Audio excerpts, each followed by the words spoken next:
Dito sa Pilipinas, madalas tayong magreklamo sa traffic, baha at gobyerno. Pero teka, buti na lang at hindi tayo nakatira sa North Korea dahil sa bansang yon may mga batas na siguradong magpapasalamat kang Pilipino ka. Kaya heto na, 10 kakaibang batas sa North Korea na magpapasalamat kang nasa Pilipinas ka.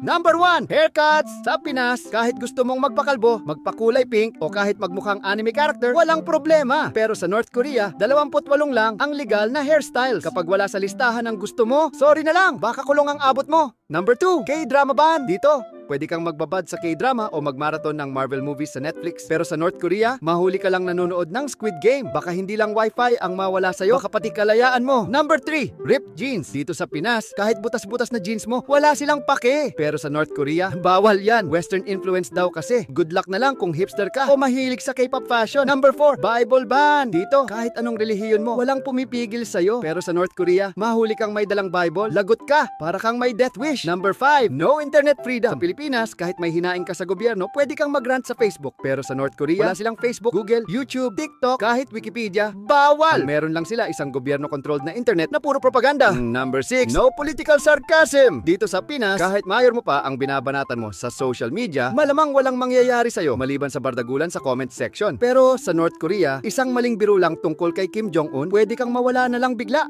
Number 7, tourist curfew. Sa atin, kahit anong oras ka maglakwatsa, walang problema. Pero sa North Korea, kung turista ka, may curfew ka at may tour guide kang parang bodyguard para siguraduhin nilang hindi ka susulyap sa mga bawal makita.